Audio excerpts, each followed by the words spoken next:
Hey, welcome back, comic book community. This is your friendly neighborhood comic book nerd, Travis, and we're taking a deep dive into Namor #1 from 1990. We start out with this woman and her dad on a boat, and they're trying to search for this underwater thing. And up comes the water, boosh, and guess who it is?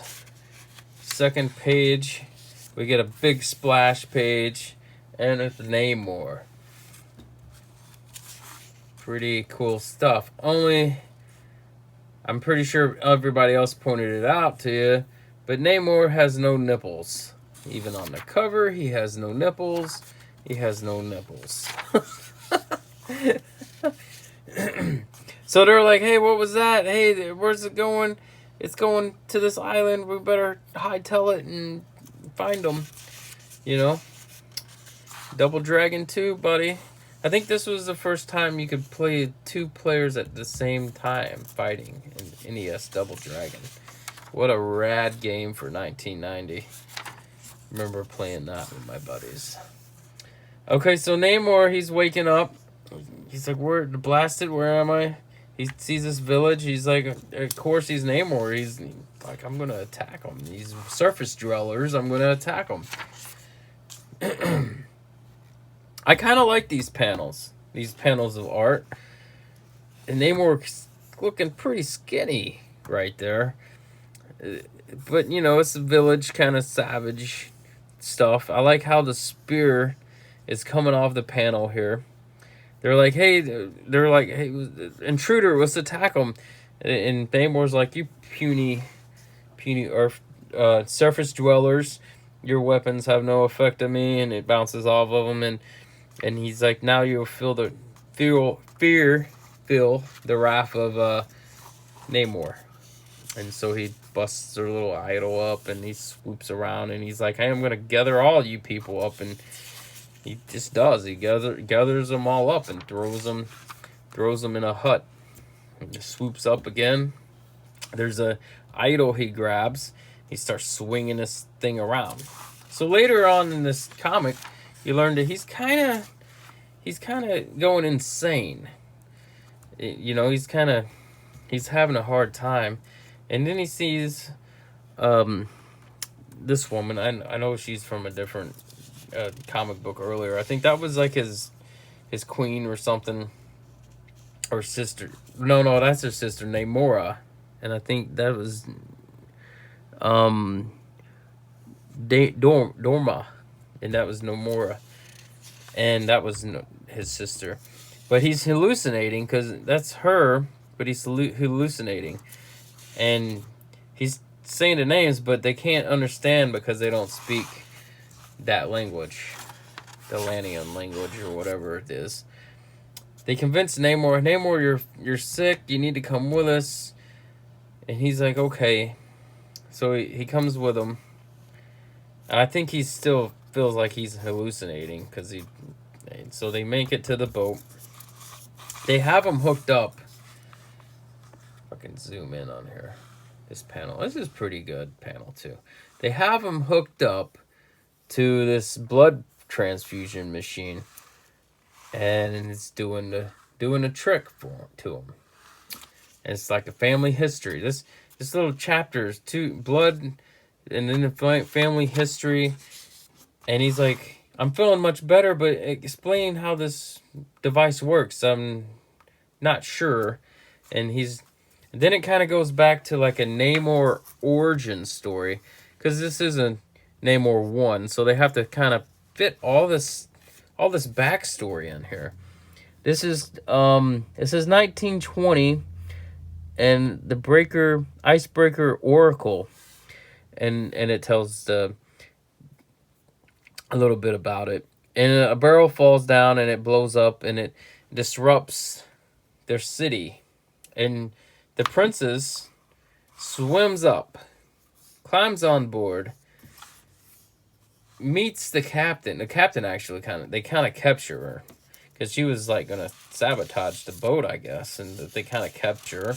And the captain becomes smitten with her, and she's kind of smitten with him, and they have a little kind of love connection, and they didn't like it, so they raid the thing, kill the captain, but later on, she has a, a mixed baby, a human, half Atlantean or mutant of the sea or whatever, and they're talking about the blood transfusion and stuff and how he knew what to do, and he was saying, well, I've been working on this all my life ever since he was a little boy.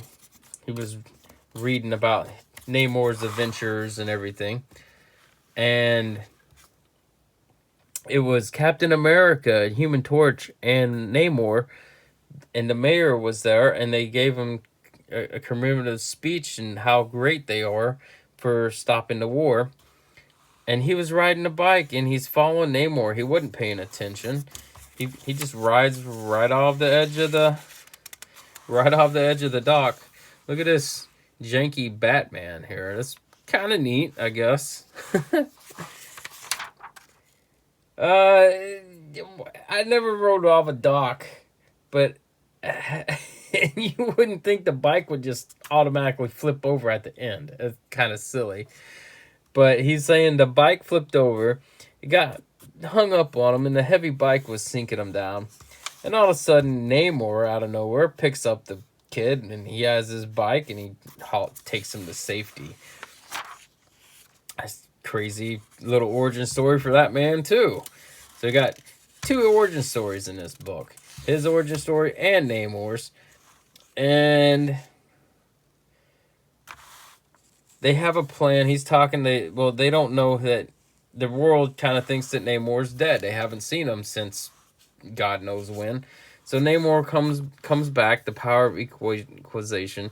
He comes back with a chest. He opens it up, and it's all filled with jewels. She's saying, it's got to be worth millions here, millions of dollars. And he's like, yeah, well, I got a plan. We're gonna use this money. There's buried treasure all over the world that we know of, or the sea people know of, and they're gonna use this money for a plan they have. They don't really elaborate this stuff.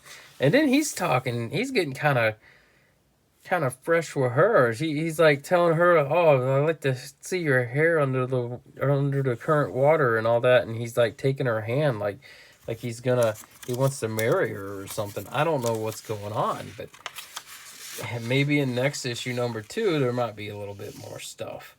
Who knows? Here we go with the siblings. The next part of it, I guess, is setting up another part. She's coming to her high-rise penthouse office building, and she gets home. She sees this guy about ready to blow his dang brains out, and it looks like a black powder revolver, and she grabs it right out of his hand. He's like, he's bored. He's like, oh, I was just bored. Yeah, he's like, I'm like Alexander the Great. I've done everything. My life is boring. And she's like, well, there was this acquisition of this company. They paid so much money. They paid billions of dollars for this company.